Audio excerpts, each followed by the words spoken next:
Hello everybody, welcome back to my Tudor house where we've been working on the Tudor kitchen.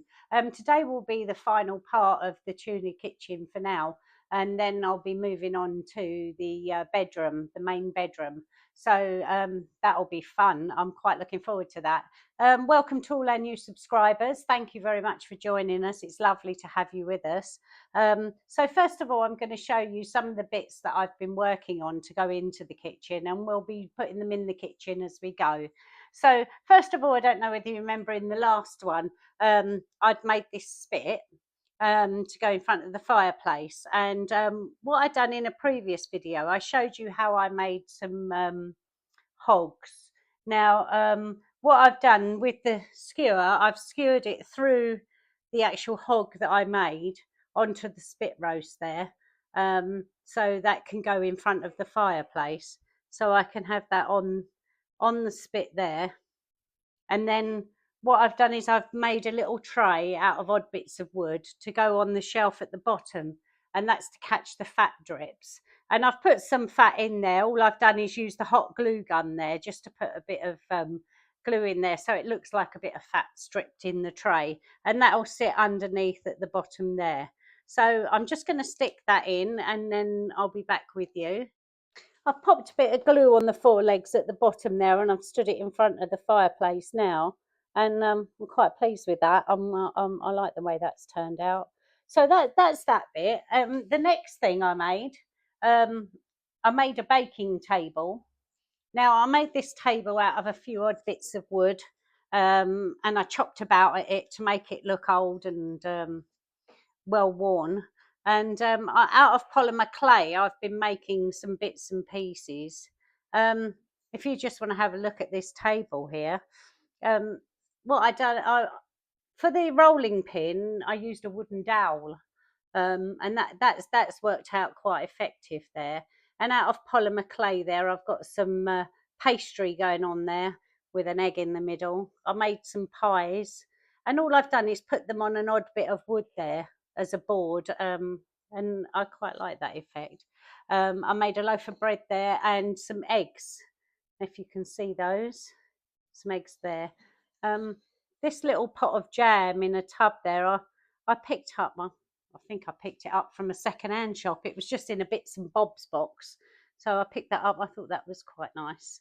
And in this bowl here, I've put some sesame seeds because they're nice and small, and I just think it adds to the effect with a bit of cloth there.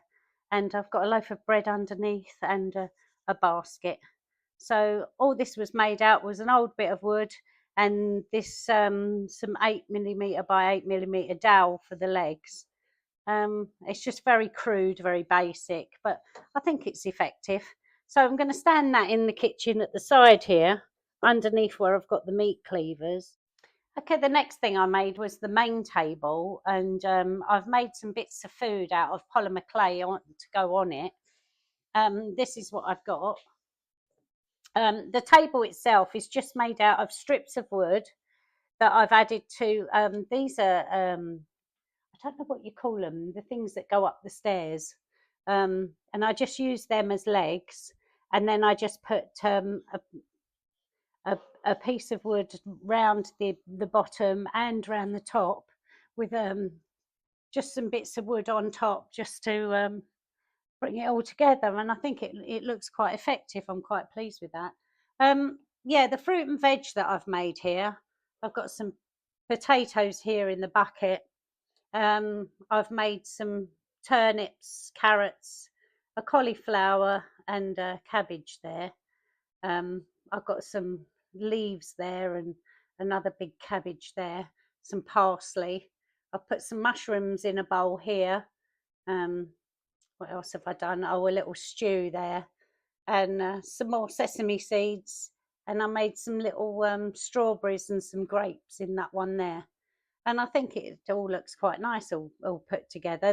These actual little baskets and that are printed off on the 3D printer. So yeah, just using bits and pieces that I had lying about. This is a bit of moss. Yeah, just to bring it all together and make it look quite nice. So if you want to have a look at that table there, I'll just zoom in on it so you can have a look at the fruit and veg that I've made.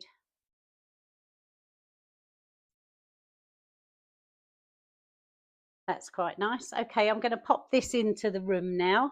So that can go in there. That's that.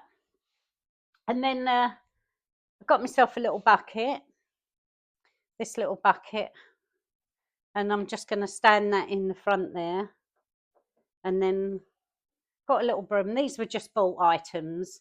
These this little broom there that can stand up in the corner here.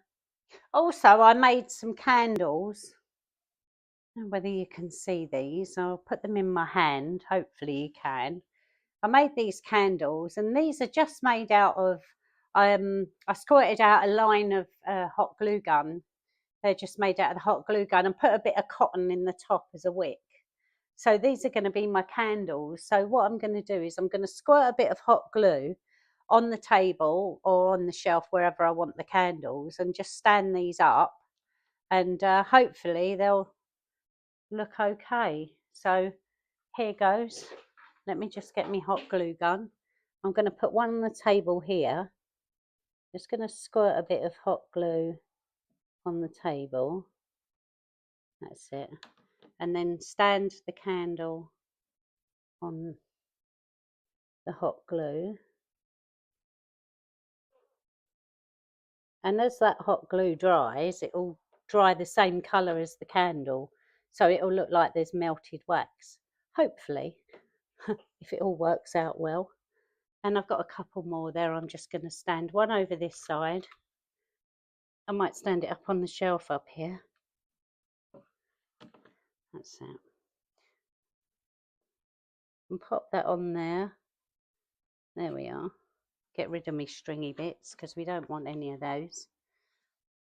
And then I'll put another candle, I think, over the other side. Let's put one up here. I can always make a few more later on if I want to, and they can all add to the effect. That's that one standing up there. So hopefully that will dry fairly soon, and them candles will look okay. I've got a few jugs and pots and bits and pieces to put in, so I'm going to put them in, and hopefully that'll all look pretty good then. So I'm going to stand some of these baskets and stuff underneath the table. I'm just going to stack them up like so.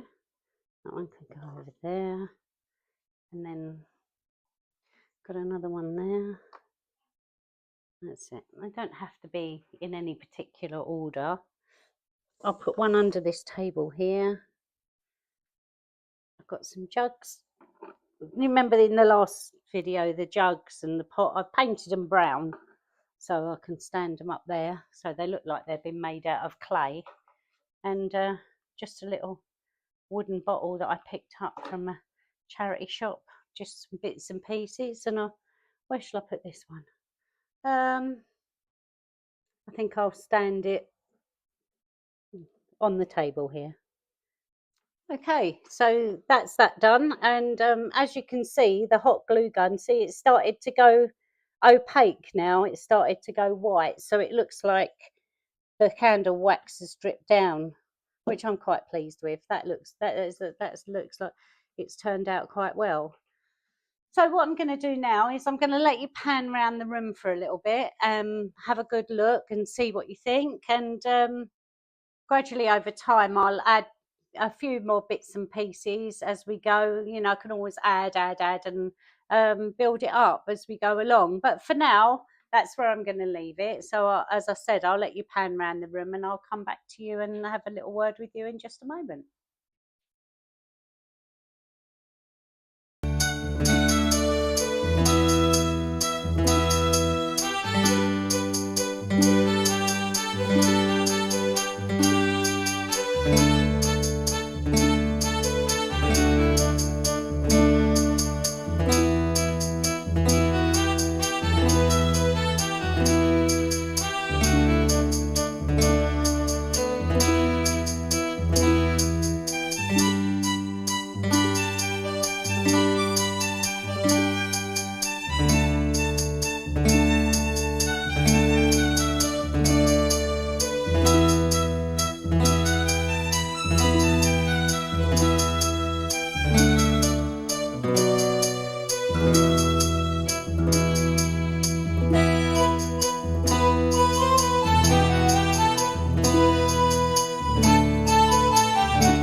thank you everybody for joining me on my Tudor kitchen journey. In the next video, we'll be starting on the Tudor main bedroom, which will be good fun. Thank you to all our new subscribers, and anybody else, if you've been watching and not subscribed, please subscribe to our channel, because it does make our family grow, and we love doing it. So please come and join us. Perhaps you'll get some good ideas and tips, and I can also exchange tips with you. You can send me some of your ideas as well. Please press that like button and that notification bell, because as soon as something comes up, you'll be the first to know. So yeah, again, thank you very much for watching. I do appreciate it, and I look forward to seeing you very soon. Thank you very much. Bye bye now.